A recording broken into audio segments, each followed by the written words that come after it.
सो देखो यहाँ पर ये क्वेश्चन है अरिथमेटिक प्रोग्रेशन का। क्वेश्चन क्या है, find the second term and nth term of an AP whose 6th term is 12 and 8th term is 22।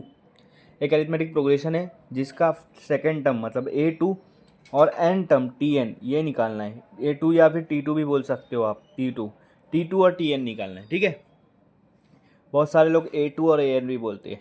ठीक है, तो ये निकालना है हमको, ये फाइंड आउट करना है। और आगे क्या दिया है, उसका 6th टर्म जो है मतलब A6 उसका क्या है 12 है, और A8 जो है उसका 22 है। ये A6 की वैल्यू और A8 की वैल्यू दी हुई है। ठीक है, अब क्या करने का, An का फॉर्मूला आपको पता होना चाहिए, क्योंकि यहाँ टर्म की बात आई तो An का फॉर्मूला A+n-1D।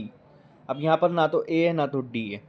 ठीक है, A6 की बात करेंगे, इसका मतलब n=6 हो जाएगा।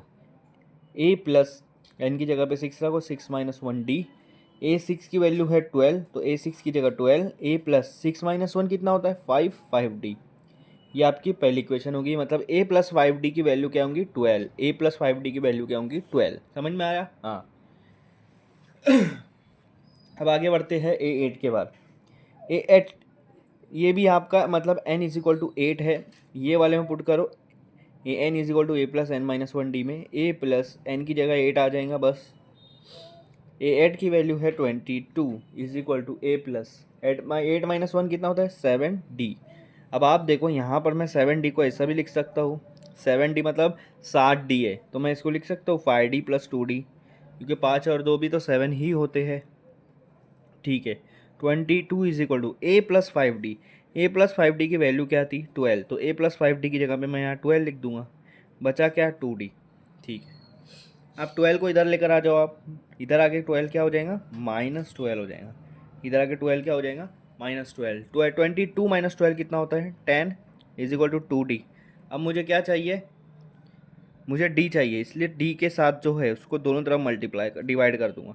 2 और 2 कैंसिल हो जा रहा है, इधर राइट साइड में बच रहा है सिर्फ D, और लेफ्ट साइड में बच रहा है 2 1 ज़ा 2 5 ज़ा 2 5 ज़ा, तो D की वैल्यू क्या आ गई 5, D की वैल्यू क्या आ गई 5। ठीक है, हाँ, डिफरेंस निकल गया। अब उन्होंने क्या पूछा है, हाँ डिफरेंस निकल गया। डिफरेंस के बाद हम लोग को निकालना है A। अब ये फर्स्ट इक्वेशन उठा लो, 12 = a+5D। ठीक है, D की जगह पे D की वैल्यू डाल दो 5, D की वैल्यू है 5, तो 5 डाल दो यहाँ पे।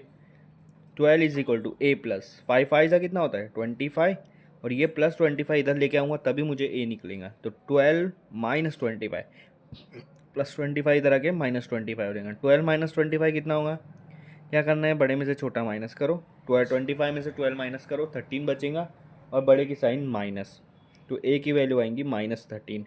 A की वैल्यू क्या आएंगी -13। A निकल गया आपका, D निकल गया। ठीक है, हमको क्या फाइंड आउट करना है, हमको फाइंड आउट करना है सेकंड टर्म। सेकंड टर्म मतलब होता है A2। सेकंड टर्म मतलब क्या होता है A2।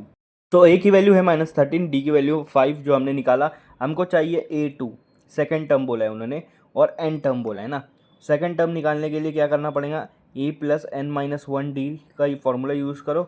2 इसलिए n की जगह 2 रखो, 2 - 1D, और A की वैल्यू भी रखो। A की वैल्यू क्या है -13, 2 - 1 1 हो जाएगा, और D की वैल्यू है 5। दोनों पहले इन दोनों को मल्टीप्लाई कर लो, -13 + 5 1 ज़ा 5। अब देखो -13 + 5, एक माइनस एक प्लस है, तो बड़े में से छोटा माइनस करो, 8 बचेगा। 13 - 5 8, और बड़े वाले नंबर की साइन ले लो माइनस, A2 आ गया आपका -8। अब आपको an निकालना है, उन्होंने nth टर्म भी बोला है। nth टर्म के लिए होता है फॉर्मूला a+n-1D, n की जगह n ही रहेगा।